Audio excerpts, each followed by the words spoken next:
Oke, siap belajar ya? Ya. Oke, tidur. Siap belajar? Ya. Baik. Tema kita, bagaimana kita bisa lepas dari belenggu dosa dan beban kehidupan.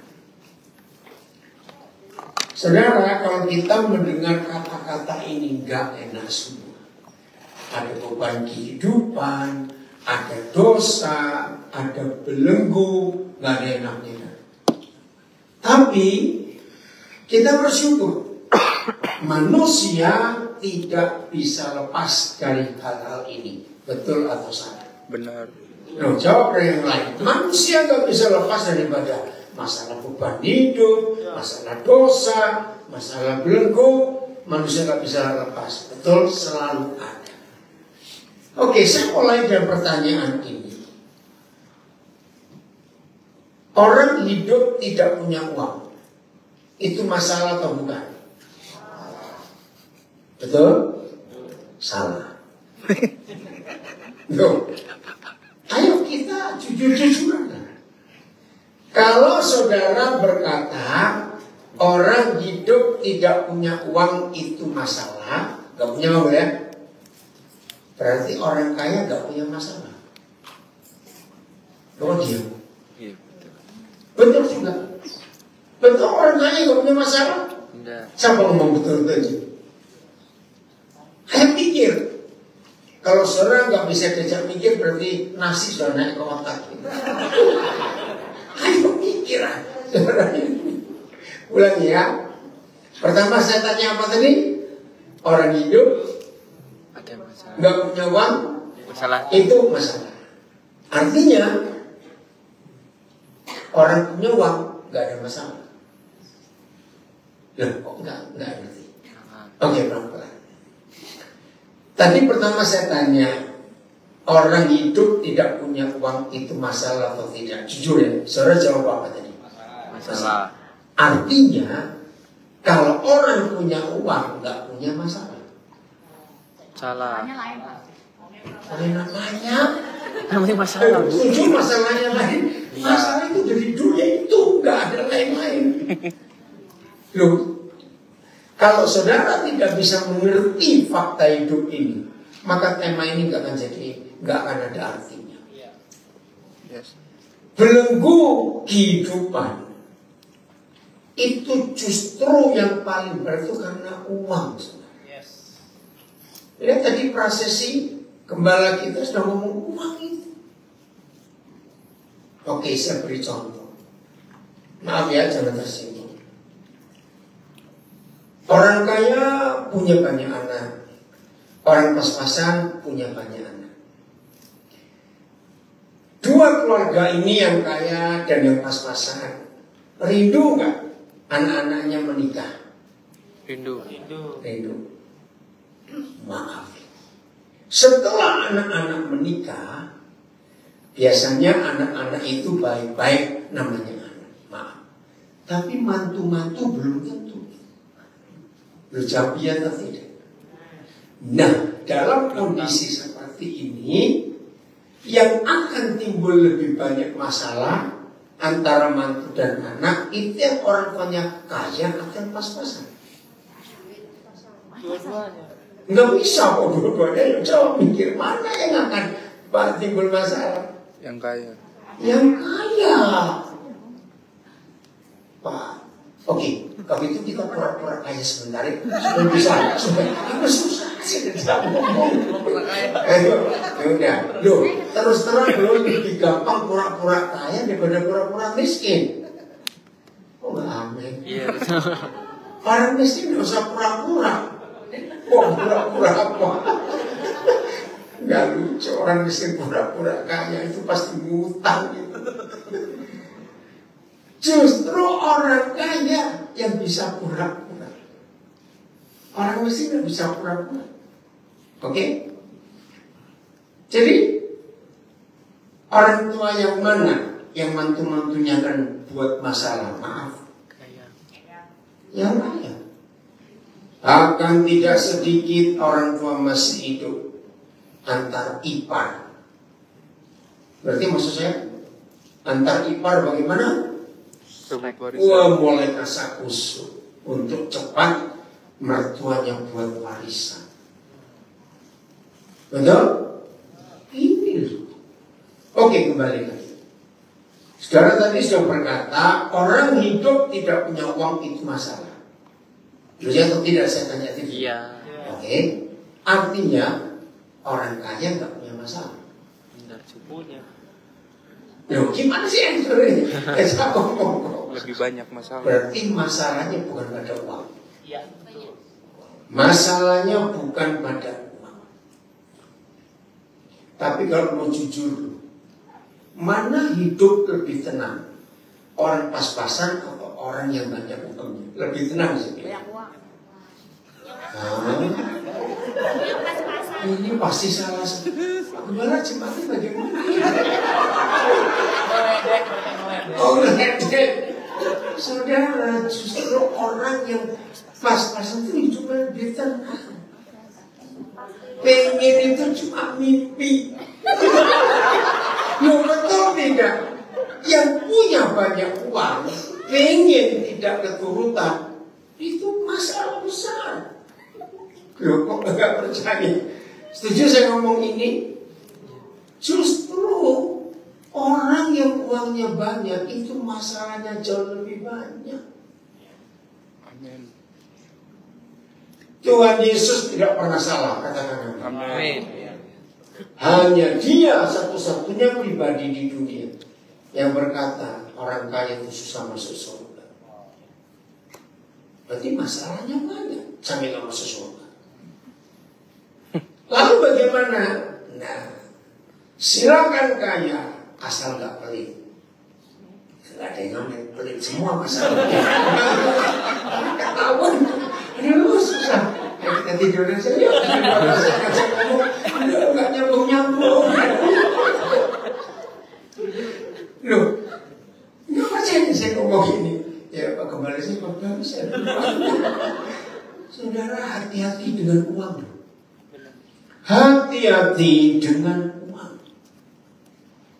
Bayangkan satu-satunya pribadi yang memberitahu manusia uang itu setan, itu cuma Tuhan Yesus. Enggak. Amin. Makanya sekarang saya tanya, setanmu berapa miliar di bank? Sekarang bawa setan berapa ratus ribu di dompet sekarang? Uang itu setan. Sebentar nggak ada.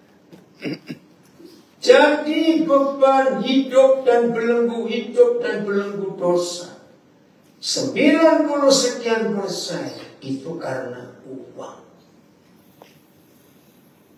Renungkan. Jadi Bapak Ibu Gembala sudah bergumul betul untuk retret kita dan memberikan tema yang luar biasa. Dalam perjalanan tadi pagi dari Jakarta ke Sentul, ada satu keluarga, saya nggak begitu kenal, tapi adiknya dari pengantin dari seorang bapak ini saya kenal. Nah ternyata mereka diambang perceraian gara-gara istrinya tidak tahan penderitaan karena masalah uang. Yang saya kaget, ini istri ini sampai memaksa suaminya gadaikan surat rumah orang tuanya. Suaminya punya 3 adik, si istri mempengaruhi suaminya untuk pinjam juga surat rumah dari 3 adik itu. Lalu lebih celaka lagi, anak pertama dari keluarga ini perempuan bilang ke sepupu-sepupunya, besok kalau menikah kamu cari suami yang kaya, jangan kayak papa.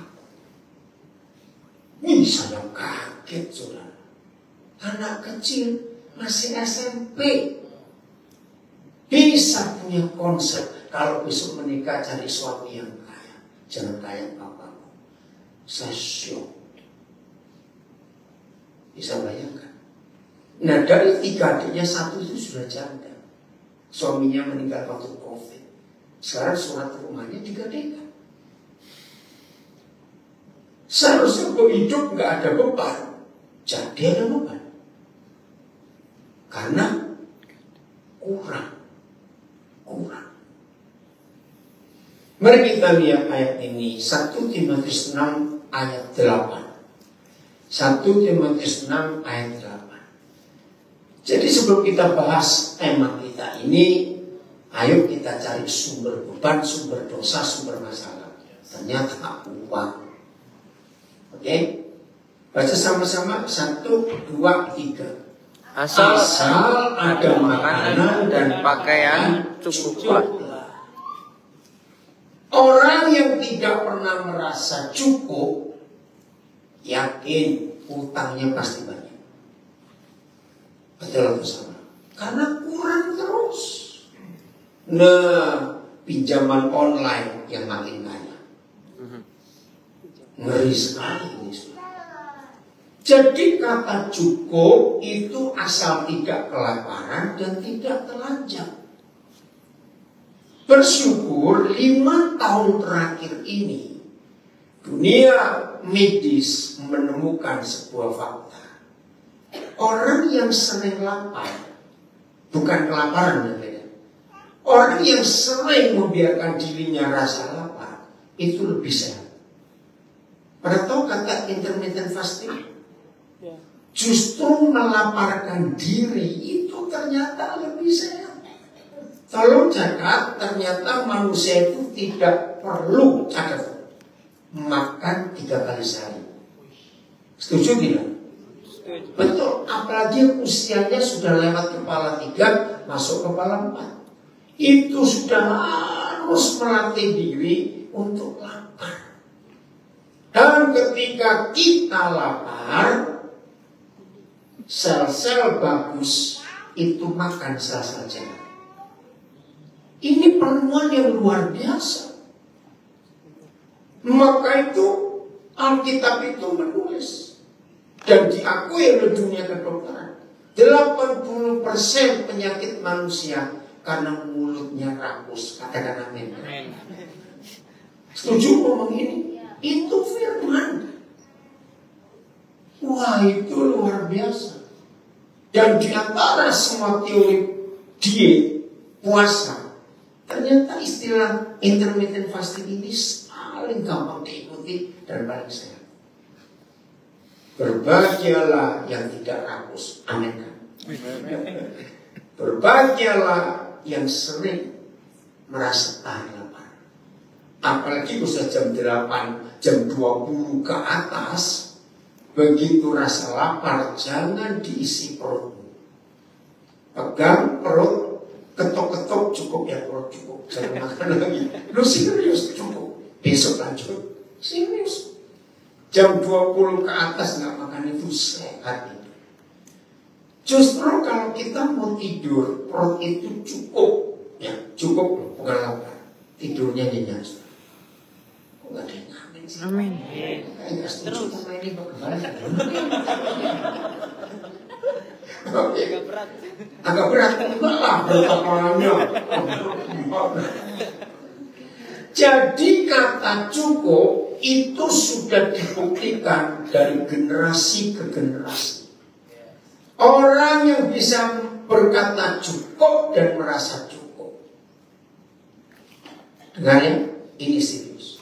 Orang yang bisa berkata cukup dan merasa cukup, nggak akan dosa bisa mampir di hidupnya. Serius, maaf. Dosa percabulan, dosa perselingkuhan. Karena suami nggak merasa cukup dengan pelayanan istri, istri nggak merasa cukup dengan pelayanan suami. Saudara lihat daftar di Indonesia, koruptor-koruptor, bajingan-bajingan, perampok-perampok uang rakyat itu adalah orang-orang yang sudah kaya. Aneh sekali. Kenapa?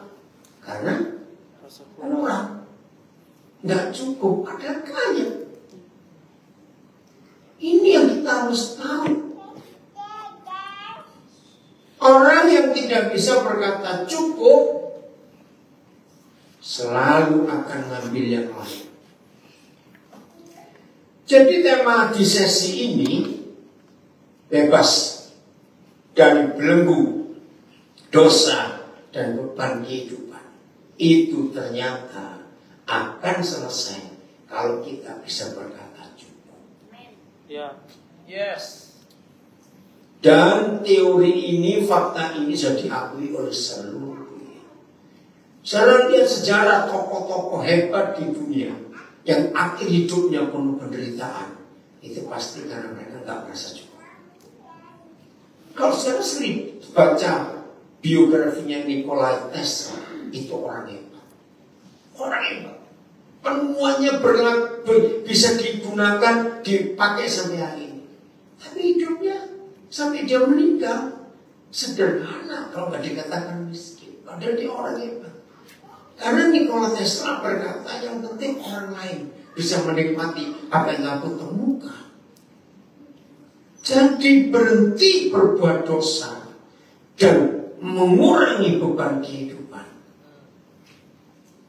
Saudara harus bisa berkata cukup. Nah, ternyata belajar paling baik untuk bisa merasa cukup dan berkata cukup, belajar dari binatang. Lu serius, hewan itu. Oke, antara kita dengan mereka, siapa lebih pelit, siapa lebih greedy, lebih serakah? Manusia. Binatang itu gak pelit. Mengapa mereka tidak pelit? Mengapa mereka tidak tamak? Sederhana. Mereka nggak punya kantong kresek, kantong bed, lemari, dompet. Mereka nggak punya. Betul? Maka itu kalau mereka punya lebih, ayo binatang. Kalau mereka punya lebih, diapain? Tinggal aja biar yang lain makan. Kalau kita bungkus, udah kita. Betul? Nah ini loh masalahnya, karena kita ini kebanyakan kantong dalam hidup yang mau diisi terus. Belajar dari hewan mereka itu, ya maaf ya, hampir semua hewan begitu. Mereka kalau sudah kenyang, sudah cukup, beri yang mereka suka, dimakan nggak? Enggak. Ditolak aja enggak kok. Betul? Kalau kita,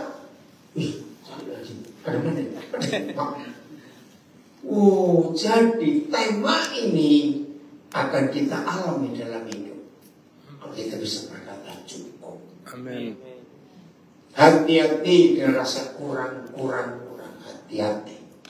Itu jerat yang iblis pakai untuk hidup kita. Ayat 9. Nah ini hati-hati, ayat 9. Tetapi mereka yang saudara menjadi kaya tidak dosa. Asal kerja yang jujur, kerja yang baik. Tapi ingin kaya, itu artinya kurang terus. Betul? Itu artinya. Jadi lebih sekali kaya tidak dosa. Tapi ingin kaya, itu yang Tuhan tidak suka. Apa yang terjadi dengan orang yang enggak pernah bisa berkata cukup? Satu, terjatuh ke dalam pencobaan. 2, ke dalam jerat. 3, ke dalam berbagai-bagai nafsu yang hampa dan yang mencelakakan. Yang berapa lupa saya? 5 ya. Yang menenggelamkan manusia ke dalam keruntuhan dan kebinasaan. Sampai di sini dulu. Saya bersyukur sebagai hamba Tuhan mengajari saya sejak dulu awal-awal pelayanan untuk bisa berkata cukup.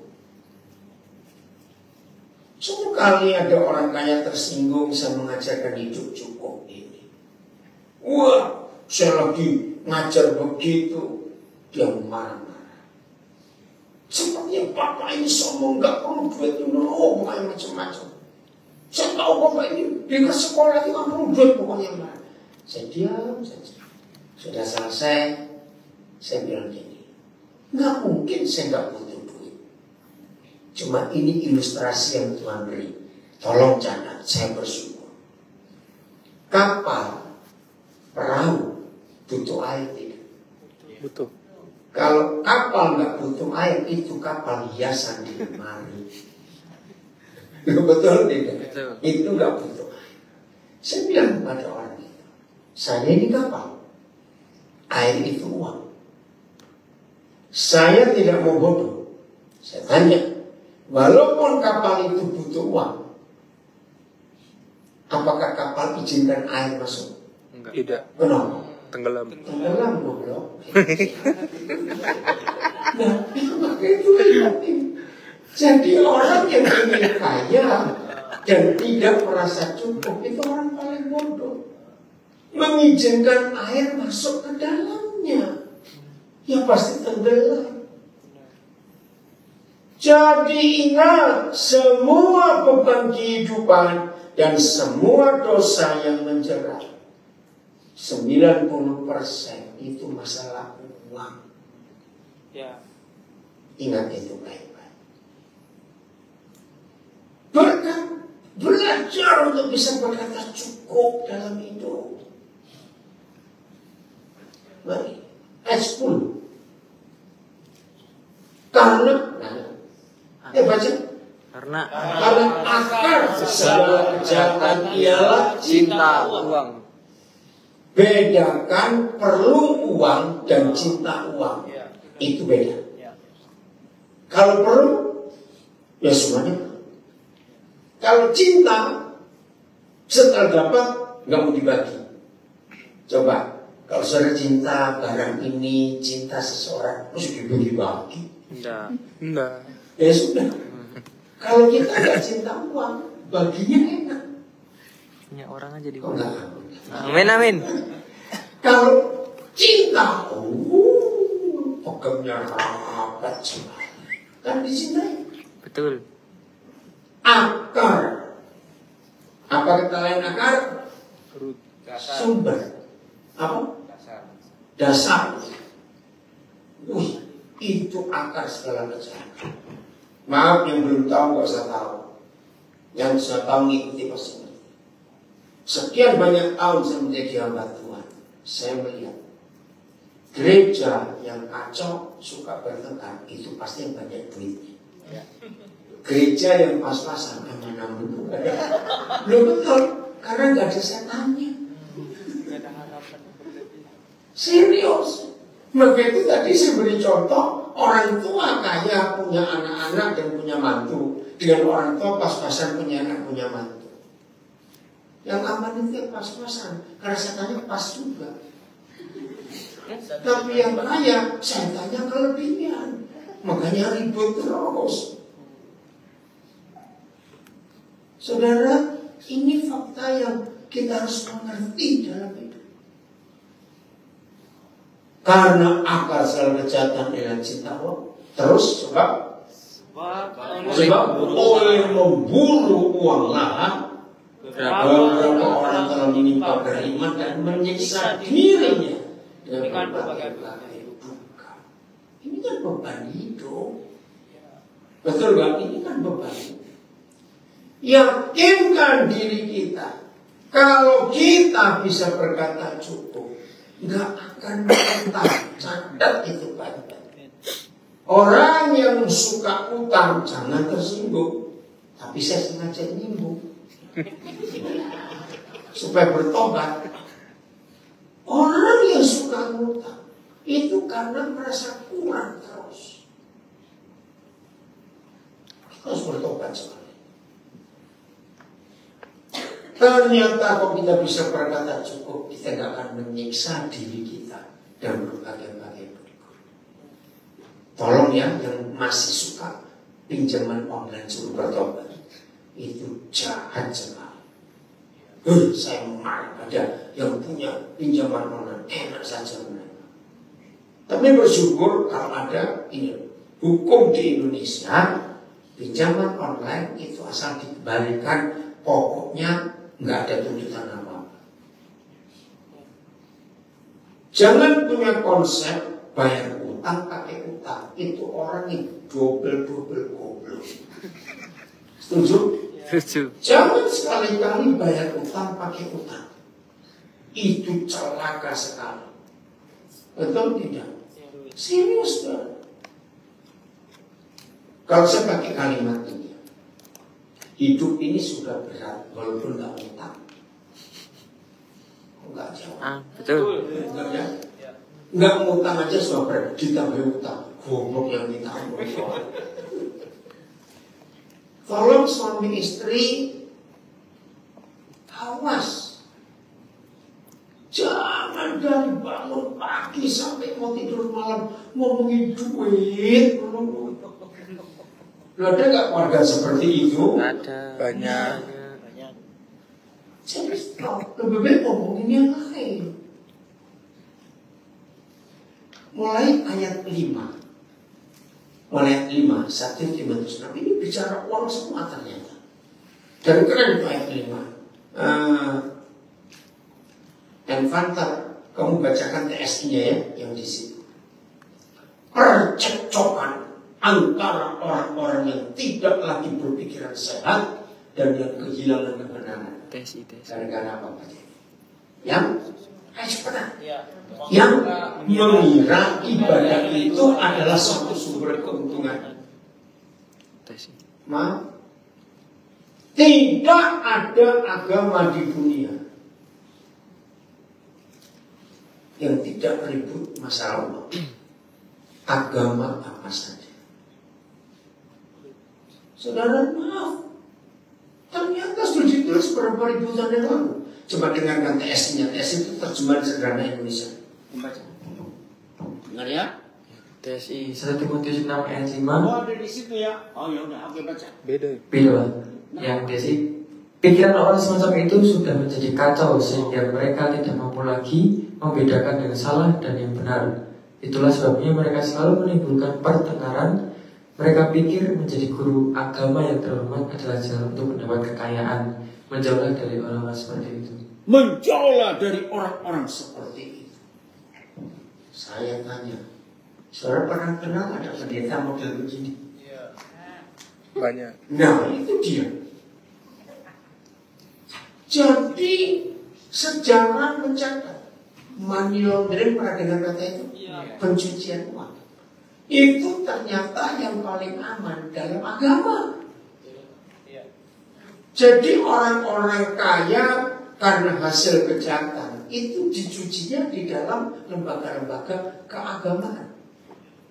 Sejak zaman berapa ribu tahun yang lalu di Italia, ya, gereja besar-besar itu tempat pencucian uang. Saudara, bukan hal yang aneh. Maka itu hati-hati. Ayat 6. Ayat 6.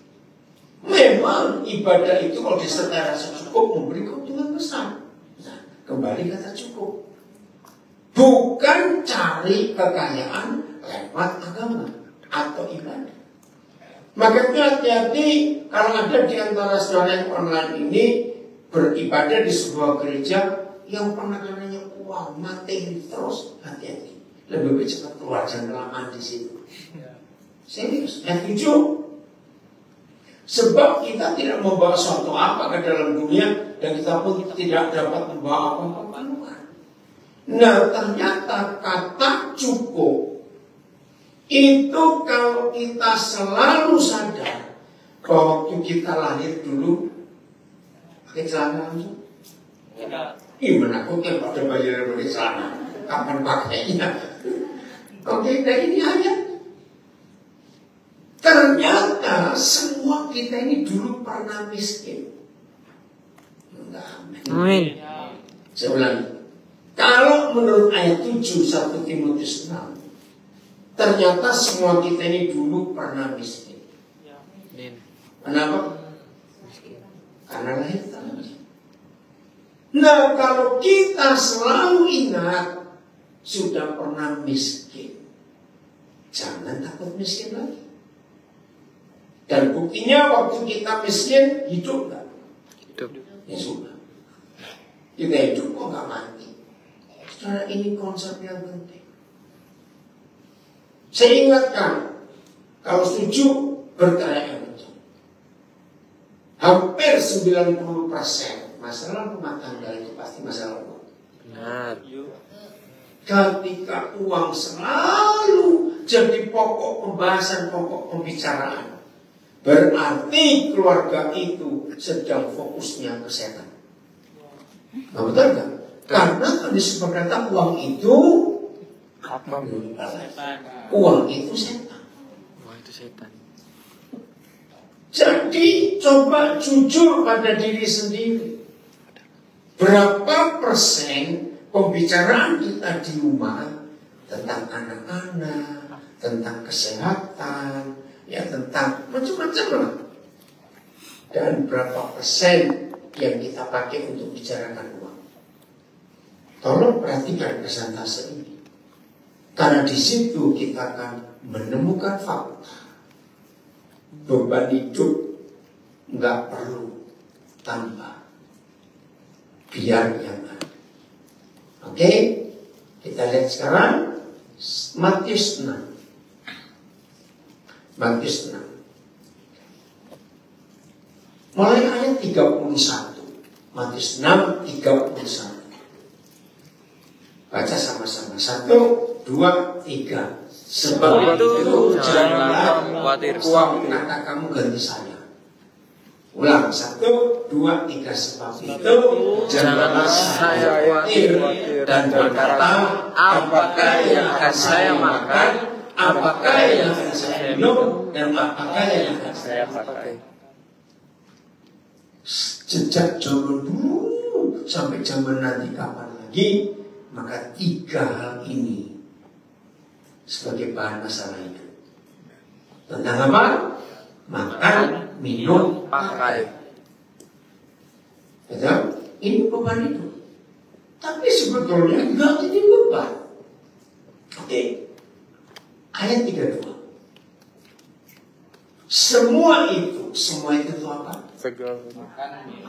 Nah, semua itu makan, minum, pakai. Yang cari siapa? Ayo, yang lain baca. Yang cari siapa? Yang tidak mengenal Tuhan. Kita kalau kita kenal apa? Berarti nggak cari. Nggak cari. Lu amin kan? Amin. Amin, amin, amin. Lu kenapa nggak cari? Lihat. Karena Bapakmu yang di surga tahu. Bapakku yang di surga Tahu bahwa kita memerlukan makan, minum, pakai. Amin. Kata kuncinya itu Bapakku yang di surga tahu. Buat saya itu cukup. Suatu hari kalau saya ketemu istri saya akan tanya dia, awal kamu menikah, salah satu hal buat istri saya heran dengan saya tuh gak pernah punya rasa khawatir apapun. Serius. Sampai hari ini, ada banyak masalah dalam hidup kami. Maaf ya saya cerita. Kami ini punya banyak masalah suami istri. Tapi 90 sekian persen, mungkin 99% masalah kami berdua itu selalu masalahnya orang lain. Lu serius? Kami pernah hidup hampir gak ada masalah. Itu kami bersyukur. Dari bangun pagi sudah ngurusin masalah ini, ngurusin masalah itu. Itu setiap hari. Tanya juga anak-anak saya. Makanya kalau saya sering pergi dengan saya kata, telepon ini gak pernah berhenti, selalu masalahnya orang lain. Nah itu buat kami itu menyenangkan sekali. Kenapa? Hidup. Nah, jadi saya tuh gak pernah khawatir. Takut juga tidak. Sampai satu kali saya mikir, saya ini masih hidup sudah mati. Oh, gak ada rasa khawatir, takut tuh gak ada untuk hal apa saja. Nah satu masalah buat saya, orang itu sulit percaya kalau saya ini sering gak punya duit. Karena penampilan sebagai yang kaya. Serius. Dan nggak masalah juga. Nah, saya beri ilustrasi. Akan tetapi siapa? Bapak kita. Bapak kita yang di surga tahu. Anak-anak kecil yang di bawah 10 tahun, kalau badannya naik dikit aja, yang bingung siapa? Orang tuanya. Maknya. Mamanya. Makanya anaknya Biasa aja, seneng-seneng aja. main-main gak peduli. Anak-anak bajunya robek dikit, mereka pusing. Enggak. Justru saya belajar. Coba perhatikan. Anak-anak itu paling suka pakai baju robek. Bener. Kenapa? Boleh. Oke, Banyak gerak. anak-anak jangan dipaksa pakai pakaian pesta, menderita tahu. Setuju? Setuju. Pakaian pesta buat anak-anak itu penyiksaan gatal. Nah, betul ya Grace. Tapi begitu saya kalau ada mama, wih, anakmu kok kayak Cinderella, wih kayak lupa anak itu. Maka itu kenapa anak-anak kalau diajak pesta mau cepat pulang, nggak enak baju itu. Dan saya menemukan ternyata baju pesta itu baju kemunafikan. Ya betul tidak? Anak-anak gak suka. Anak-anak suka itu lama dipakai itu dan nyaman betul-betul. Setuju anak-anak? Setuju. Serius. Maka itu apapun yang terjadi dengan anak-anak, mereka cuek santai. Orang itu aja. Dan ini ayat. Amin. Amin. Jadi makan, minum, pakai, nggak usah dikhawatirkan. Akan tetapi Bapa kita yang di surga baca tahu. Apa tahunya?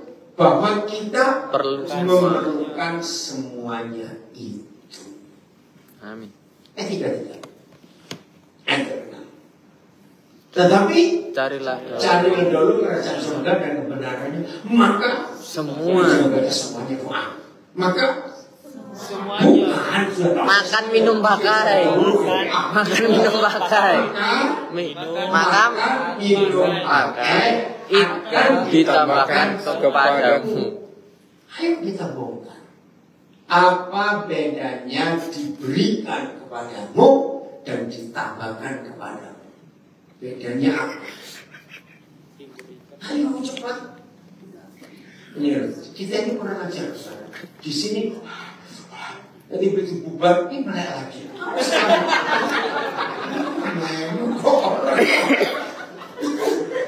Obat yang kurang lagi. Setuju? Saya ngomong betul atau salah ini? Coba begitu bubar mau makan apa? Bisa kamu gimana? Pas kamu ya? Enggak tulus ini. Oke, jadi ini kita mau belajar, saudara. Apa bedanya diberikan dan ditambahkan? Diberikan dikasih. Kalau diberikan, Kalau belum ada. Kalau ditambahkan, ada tambahin. gini aja, saya pakai ilustrasi yang nyata. Saya nggak tahu sekarang masih ada atau tidak sistem itu, mungkin masih ada. Pernah saudara beli rinso 1 kilo dapat bonus gelas. Tambahkan. Beli motor dapat bonus jaket. Ya, beli rumah dapat bonus kasih. Nah, ternyata ditambahkan itu bonus. Jadi kita cari pokoknya. Apa pokoknya? Kerajaan surga. Maka itu kalau ke toko, saya nggak beli rinso, saya mau gelasnya. Kalau saya jual, saya lempar saudara gelasnya. Enak saja, beli dulu. Nah, ternyata makan minum pakai itu cuma bonus. Amin. Telah. Semangat. Ternyata makan minum pakai itu bonus. Amin. Apa yang kita cari duluan pokoknya? Kerajaan. Kita buka Roma 14:17. Apa sih kerajaan surga itu? Roma 14. Sebab kerajaan Tuhan bukan soal makanan, minuman, Tapi satu soal kebenaran, dua soal damai sejahtera, tiga soal Sukacita. Nah, ayo saya buktikan dengan fakta. Kalau kita pagi-pagi bangun, langsung kerajaan surganya, kebenaran itu firman dan Tuhan Yesus nyata di hidup kita. Lalu hati, pikiran damai. Lalu ada sukacita yang meluap. Saya tanya, sepanjang hari itu hidup jadi mudah atau susah? Mudah. Nah, hari itu pun ada masalah. Tapi kalau kerajaan Tuhan nyata duluan, masalah jadi ringan. Karena ada firman dan Yesus, ada damai sejahtera dan sukacita. Ayo, siapa punya prinsip ini? Saya juga punya. Tapi kalau saya hadapi itu, saya justru akan melayani penjualnya. Kalau saudara lagi ke sebuah toko, apa saja mau di mall, mau di mana, pelayannya itu sudah jutek, julid lagi. Kira-kira saudara suka nggak ke toko ini? Enggak. Baca toko yang lain. Betul.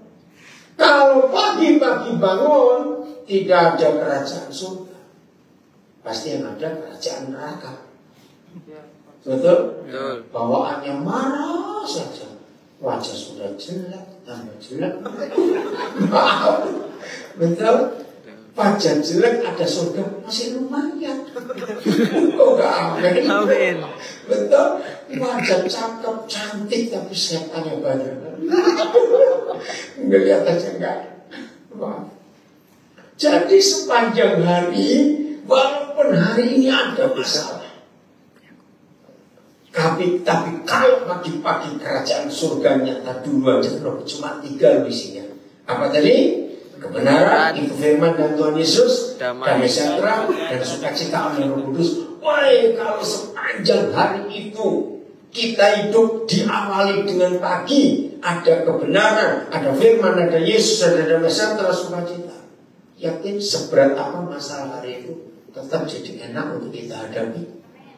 Nah, begitu kita mendapatkan damai sejahtera, mendapatkan kerajaan surga, karena kita cari duluan, langsung apa deh? Makan minum pakai itu bonus. Amin. Karena ini ayat 34 Matius 6. Ayat 34. Sebab itu baca. Janganlah kamu khawatir. Saudara perhatikan hukum. Jangan membunuh, jangan berzina, jangan mencuri, jangan iri, jangan apa lagi. Juga jangan khawatir. Yang belum tahu supaya hari ini tahu. Kalau kita tidak berzina, kita kenapa ada gangguan? Nggak ada suara tiba-tiba. Oh, nah, giginya kenapa? Tadi nggak ada suara katanya. Ya, sekarang gimana? Instagram? Ya, sering ada gangguan, saya nggak tahu kenapa ini. Instagram, bagaimana suaranya? Bisa kedengaran? Instagram? Nggak ada suara. Nggak ada sebentar, berarti harus keluar. Bentar ya, maaf ya. Belum. Keluar dulu. Di save.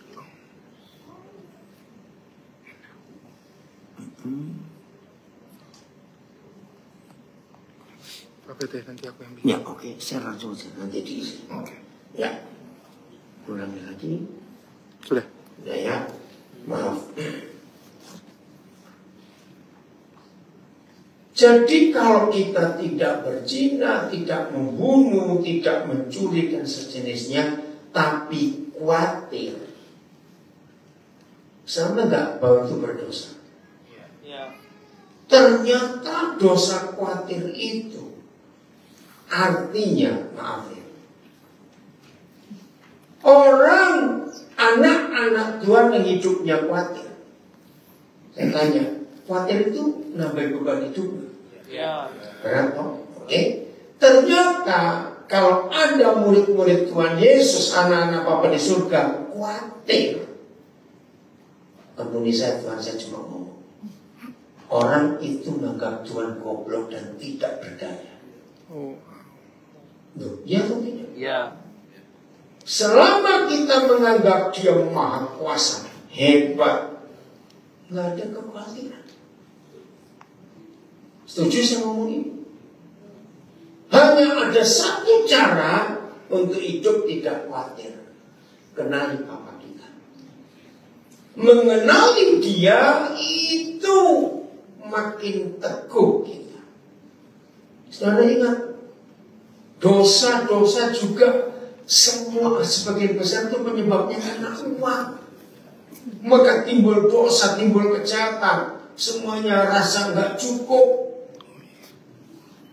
Saya ulangi lagi, terjadi perzinahan, perselingkuhan, pornografi karena merasa nggak cukup, kurang terus. Wah, setan bekerja luar biasa. Oke?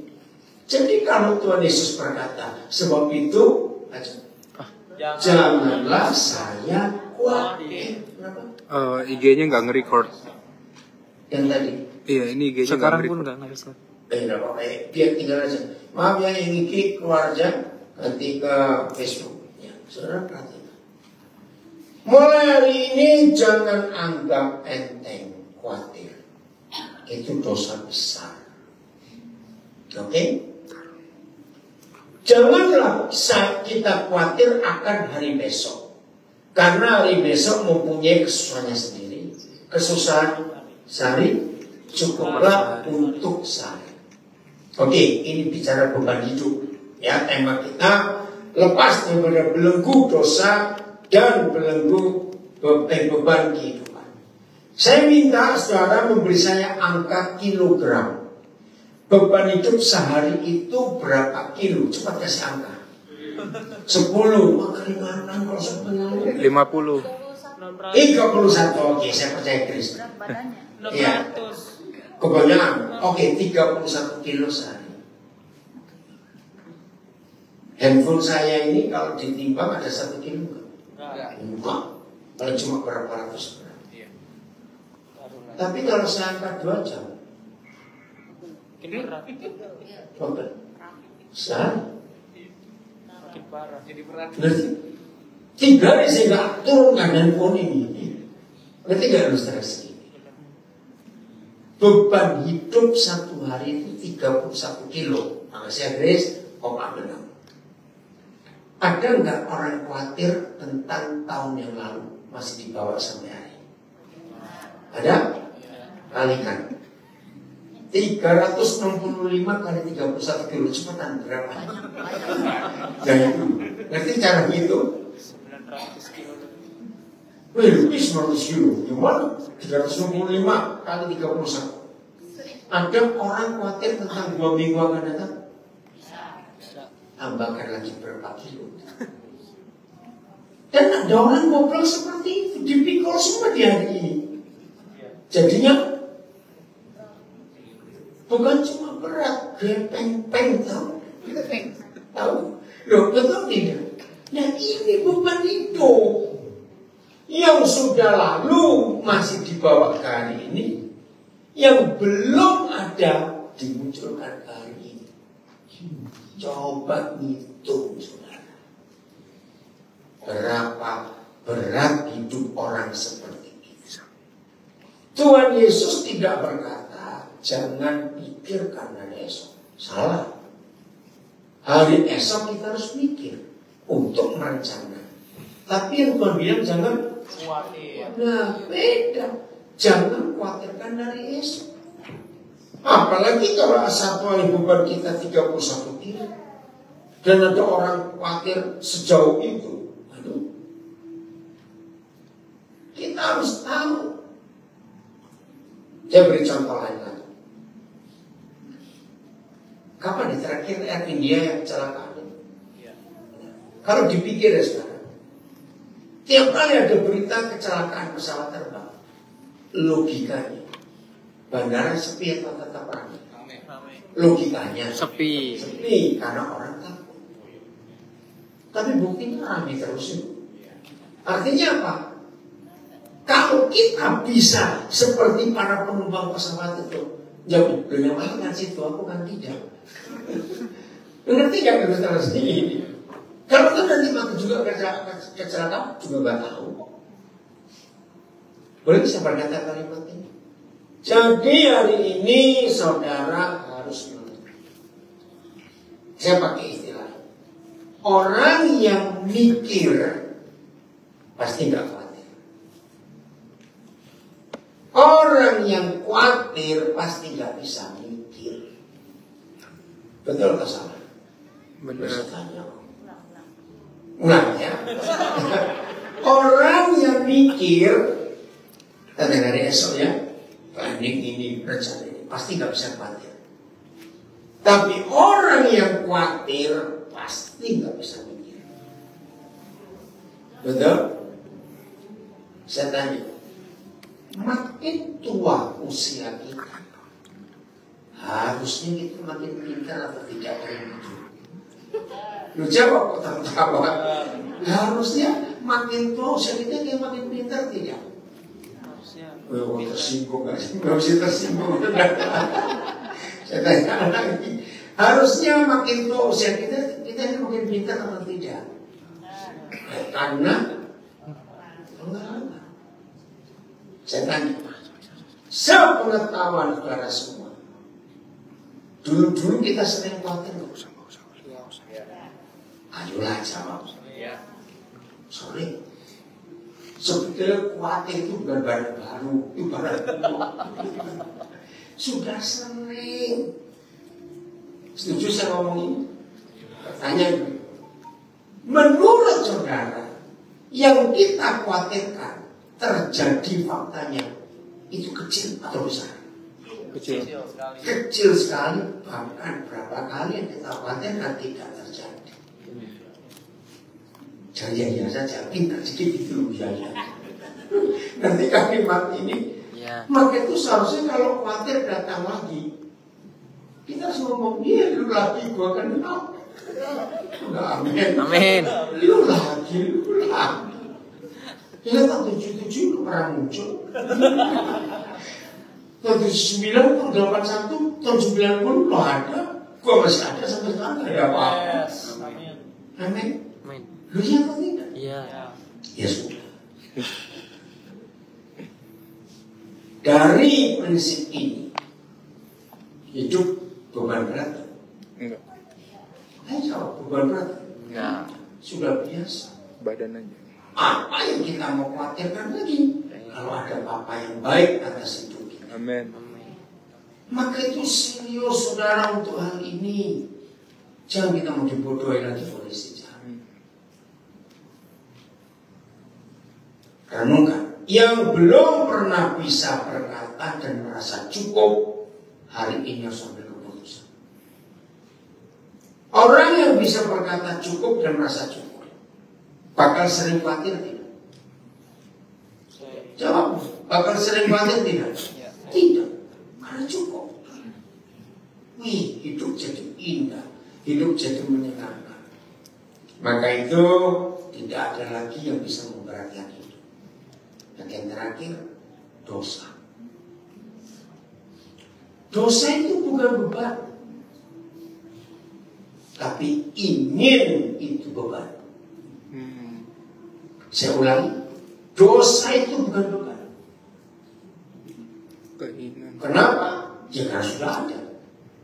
Tapi keinginan itu yang beban. Kembali lagi, kalau kita bisa berkata cukup, maka dosa tidak akan bekerja di hidup kita. Amin. Kalau kita bisa berkata cukup, maka dosa tidak akan bekerja di hidup kita.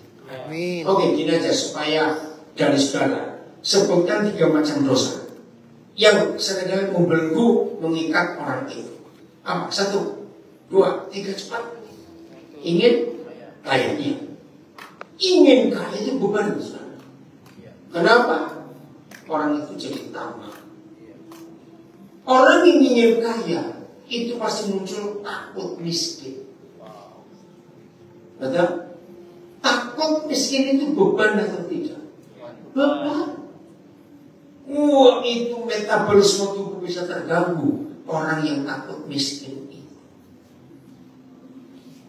nggak bisa tidur, itu dosa.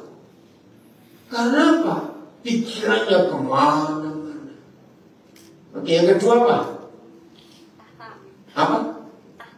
Tahta. Oke, kedudukan.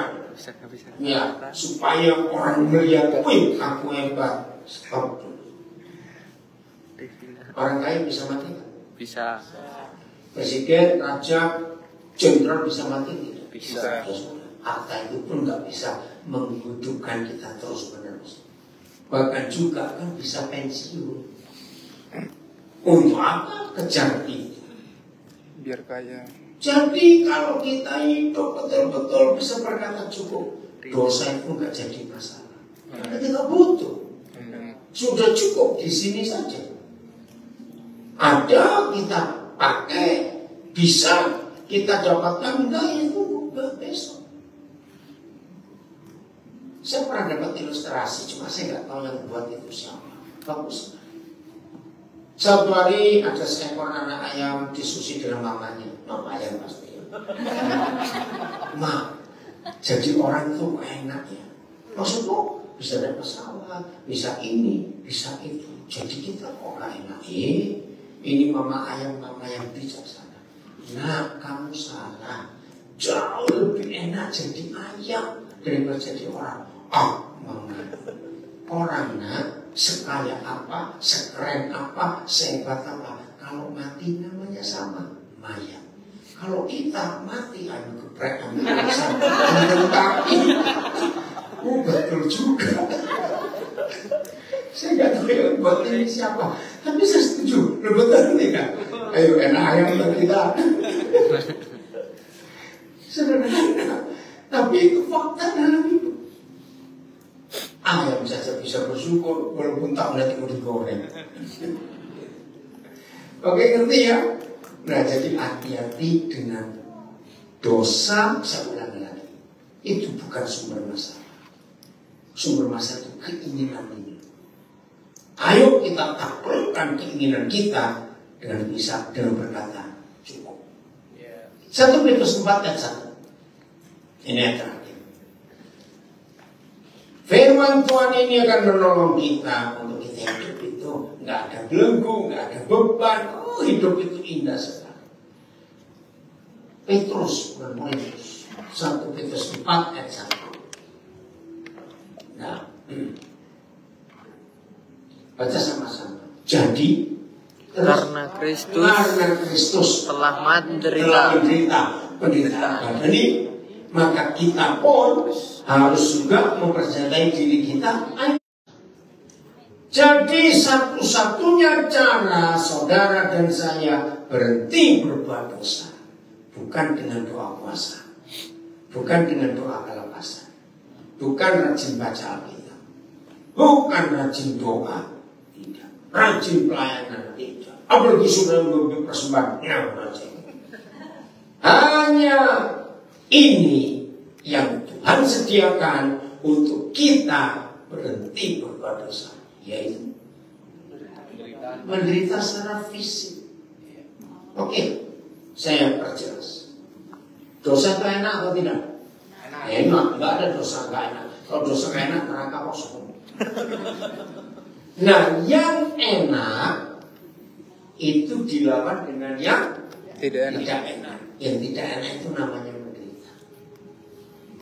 Tahun 85 maaf. Tahun 85 pertama kali saya dapat pinjaman rumah untuk pelayanan. Sebelum itu saya tinggal di rumah kakak saya untuk pelayanan. Nah, tahun 85 dapat pinjaman rumah cukup besar.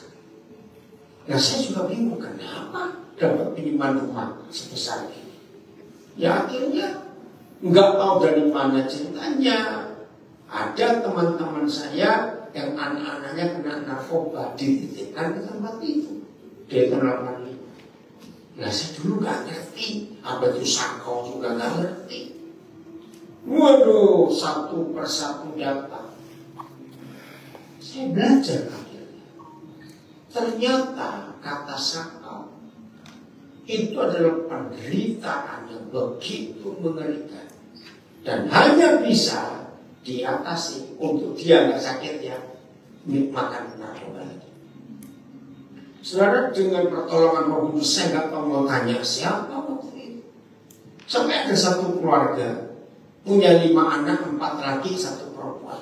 Ini 4 anak laki giliran dititipkan saya satu persatu. Dan memang Tuhan tolong luar biasa. Wah, di situ saya punya pengalaman saya nggak akan bisa.